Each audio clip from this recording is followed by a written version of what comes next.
વહાલા શ્રીનાથજીના સૌને જય શ્રી કૃષ્ણ.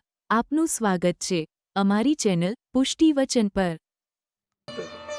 અંતાય અદ્રી આ પર્વત કોઈ સાધારણ નથી, હરિદાસ વર્ય.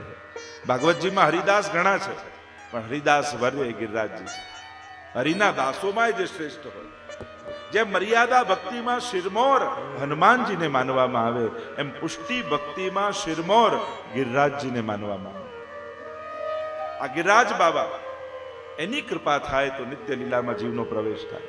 અને એટલા માટે કઈ તકલીફ પડે અને માંગવા જવા માટે જ ખાલી ગિરિરાજજીનો આશ્રય નહીં કરો, પણ એક ભગવદીયના સંગના ભાવથી ગિરિરાજજીનો સંગ કરો.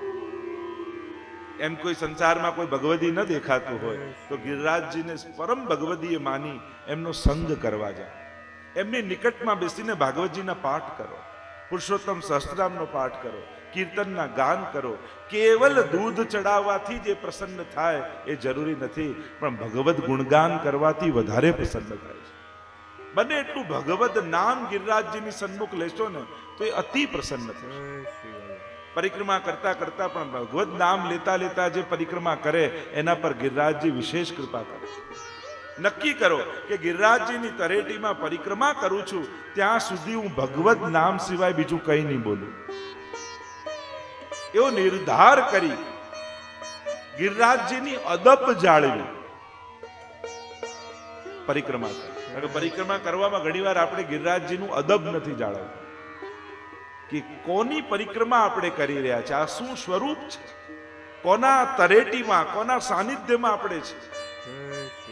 અને એટલા માટે જ્યારે પણ યમુનાજીના તટ ઉપર હો અને ગિરિરાજજીની તરેટીમાં હો ત્યારે એમની અદબ જાળવો, એનું આદર જાળવો, એમનો રિસ્પેક્ટ જાળવો. જ્યારે તમે પરિક્રમા કરી રહ્યા છો ત્યારે એમની તરેટીમાં તમે છો. એટલે નક્કી કરો કે ગિરિરાજની પરિક્રમા કરતી સમયે કોઈ લૌકિક વાત નહીં કરું, એટલી વાર કેવલ ભગવદ નામનું ઉચ્ચારણ કરીશ. જો ગિરિરાજજી તમારા પર કેટલા પ્રસન્ન થાય. કારણ કે જ્યારે ગિરિરાજજીની તરેટી ને યમુનાજીનો તટ આ બંને એટલા અલૌકિક સ્થાન છે કે આ બંને સ્થાન ઉપર શ્રી યમુનાજી અને ગિરિરાજજી અખંડ ભગવદ નામનો જપ કરતા હોય છે. અને ત્યાં જઈને કોઈ લૌકિક ઉચ્ચારણ આપણે કરીએ તો એમના ભગવદ નામ લેવામાં આપણે વિક્ષેપ પાડીએ છીએ. તો બને તો સાવધાન રહેજો. જ્યારે પણ પરિક્રમા કરો, ખૂબ કરો, દર પૂનમે કરો, કોઈ ના નથી, પણ એમની અદબ જાળવી, શિસ્ત જાળવી, એમનો રિસ્પેક્ટ જાળવી. તો આમ ગિરિરાજ બાબા ના અનેક અનેક મહાત્મ્યની તો ઘણી બધી ગાથા છે. ગિરિરાજની તો કેટલી ગાઈ શકીએ, પણ ગોપીજનોએ ભક્ત રૂપે પરિચય કરાવ્યો, ઠાકોરજીએ પ્રભુ રૂપનો પરિચય કરાવ્યો. એટલે આ ઉભય સ્વરૂપે ગિરિરાજ બાબા આપણે ત્યાં આરાધ્ય છે, ભગવદીય રૂપે પણ અને ભગવાન રૂપે પણ. કહેવાય છે કે 5 સ્વરૂપ ગિરિરાજજીના છે. એક તો રત્નજડિત ગિરિરાજજીના દર્શન થાય, બીજા સિંહ રૂપે ગિરિરાજજી છે, બીજા ગાય રૂપે ગિરિરાજજી છે, ચોથા ગ્વાલ રૂપે ગિરિરાજજી છે, અને પાંચમું ગૌર ભુજંગ સર્પ રૂપે ગિરિરાજજી છે. આ 5 સ્વરૂપ ગિરિરાજ બાબાના માનવામાં આવે છે. અને આ 5માંથી કોઈ પણ એક સ્વરૂપે ગિરિરાજજી અચૂક દર્શન આપે છે. અહીંયા પ્રસંગમાં મહાપ્રભુજીના પ્રસંગમાં આવે છે કે જ્યારે વૈષ્ણવે પૂછ્યું કે જયરાજ આ ગિરિરાજ બાબાના અલૌકિક દર્શન ક્યારે થાય, અને ત્યારે મહાપ્રભુજી આજ્ઞા કરી કે કોઈ વૈષ્ણવ રોકાયા વગર 3 વાર જો ગિરિરાજજીની પરિક્રમા કરે સળંગ તો ગિરિરાજ બાબા અચૂક એને દર્શન આપે છે. અને આજે ઘણા એવા વૈષ્ણવો છે જે પરિક્રમા કરતા હોય છે.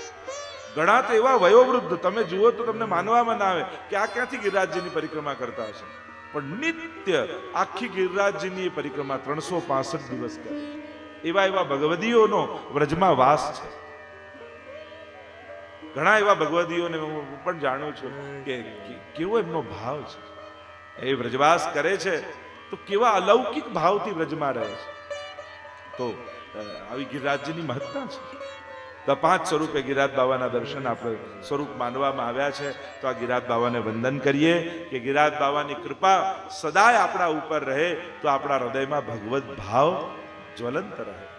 એમની કૃપા થકી જ લીલાના દર્શન થાય. ચતુર્ભુજ દાસ ઉપર જે કૃપા કરી ગિરિરાજજીએ, ખટ ઋતુ વાર્તાના પ્રસંગમાં આવે છે, ચતુર્ભુજ દાસજીને પોતાની સાથે લઈ ગયા અને 6 ઋતુમાં થતી ભગવદ લીલાના 12 નિકુંજના દર્શન ચતુર્ભુજ દાસને કરાવે. એવી કૃપા થઈ છે. તો આ ગિરિરાજ બાબાનું સ્વરૂપ છે. લાલ ધોતી અને લાલ ઉપરના ગિરિરાજ બાબા ધારણ કરે છે. આપણે ત્યાં એ સ્વરૂપ એમનું માનવામાં આવ્યું છે. એટલે બંને તો ગિરિરાજજીને ધરાવો ને તોય બંને તો લાલ ધોતી ઉપરના ધરાવે, કારણ કે લીલામાં એમના વસ્ત્ર લાલ ધોતી ઉપરના રૂપે માનવામાં આવે છે. તો એના પણ ભાવ છે. જે યમુનાજીને પણ ધરાવતા હોય તો એમનો પણ એક વિશેષ પ્રકાર છે, મહાપ્રભુજીને ધરાવતા હોય તો એમનો એક વિશેષ પ્રકાર છે. તો ગિરિરાજ બાબાને વંદન કરીએ. અહીંયા પરિક્રમાની આસપાસ અનેક અન્ય સ્થળો પણ ઘણા બધા છે. આપણે તો સંક્ષિપ્તમાં દર્શન કરીએ છીએ. તો પરિક્રમા કરતા કરતા મથુરેશજીનું મંદિર આવે છે, ગિરધરજીની બેઠકજી આવે છે, કે જે ગિરધરજી મનમાં થયો કે મારે સાતે સ્વરૂપને પધરાવી શ્રીનાથજી સાથે 56 ભોગ કરવો છે. અને ગુસાઈજી કહ્યું બાબા લૌકિક બળે, અને ત્યારે સપ્ત સ્વરૂપનો મનોરથ કર્યો. એનો પણ એક વિધાન છે. ગોકુલનાથજીનું મંદિર, મદન મોહનજીનું મંદિર, ગોવર્ધનનાથજીનું મંદિર, ચંદ્રમાજીનું મંદિર, આ બધાય મંદિરમાં આપણા દંડવત પહોંચે.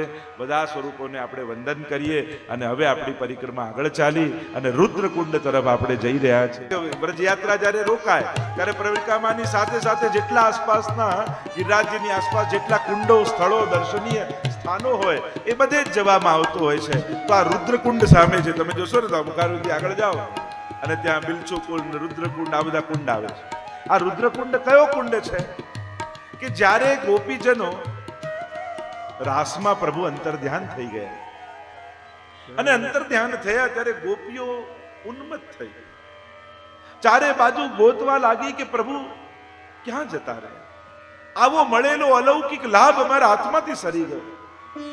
એ અશોક, તું તો શોકને હરનારો છું, તે મારા પ્રભુને જોયા છે? ક્વચિત તુલસી કલ્યાણી, અરે તું તો પ્રભુની પ્રિયા છો તુલસી, તે મારા પ્રભુને જોયા છે? એવા તો ઉન્મત્ત થઈ ગયા, કૃષ્ણ લીલાઓનું અનુકરણ કરવા લાગ્યા. કૃષ્ણ કૃષ્ણ કૃષ્ણ કરતા કરતા કૃષ્ણમય ગોપીઓ થઈ ગઈ. કીટ ભ્રમર ન્યાય, કોઈ કૃષ્ણ બની પૂતનાનો ઉદ્ધાર કરે, કોઈ કૃષ્ણ બને, કોઈ શકટ બને, સંકટ ભંજનની લીલાઓ કરે, એની લીલાઓનું અનુકરણ કરવા લાગ્યા. એવા ઉન્મત્ત થઈ ગયા. श्याम श्याम रटत हो श्यामा श्याम भई, और श्यामा पूछत सखिन सो श्यामा कहाँ गई? श्याम श्याम श्याम रटता रटता वह श्यामा सखी स्वयं को श्याम समझने लगी. भूल गई कि मैं कौन हूं, स्वयं को कृष्ण समझने लगी और सखीन से पूछती है कि श्यामा को देखा है? खुद को खोज रही और खुद को कृष्ण समझ रही. अरे प्रभु जता રહ્યા. યમુનાજીના તટ ઉપર આવીને ગોપીઓએ ગોપી ગીત ગાયું છે, વિરહ ગીત ગાયું છે. ન થયા પ્રભુ પ્રગટ, શબ્દો ખૂટ્યા, એ જ શબ્દો અશ્રુ બનીને આંખમાંથી વહેવા લાગ્યા. ઇતિ ગોપ્યઃ પ્રગાયન્તે પ્રલપંતશ્ચ ચિત્રધા રુરુદુઃ સુસ્વરમ રાજન કૃષ્ણ દર્શન લાલસા. કૃષ્ણ દર્શનની લાલસાથી ગોપીઓ પ્રલાપ કરવા લાગી. ઇતિ ગોપ્ય પ્રગાયંત, જોર જોરથી રડી રહી છે. પ્રલપંતશ્ચ ચિત્રધા રુરુદુઃ સુસ્વરમ. રડવું તો બેસરું હોય ને, પણ પ્રેમમાં રડવું એ પણ સુસ્વરમાં લાગે. પ્રેમની પ્રત્યેક ક્રિયા સુસ્વરમાં છે, પ્રેમથી અભિવ્યક્ત છે. રડે તો દુનિયામાં ગણાય છે, પણ એ તો ભોગ માટે, આ ભગવાન માટે રડી રહી છે.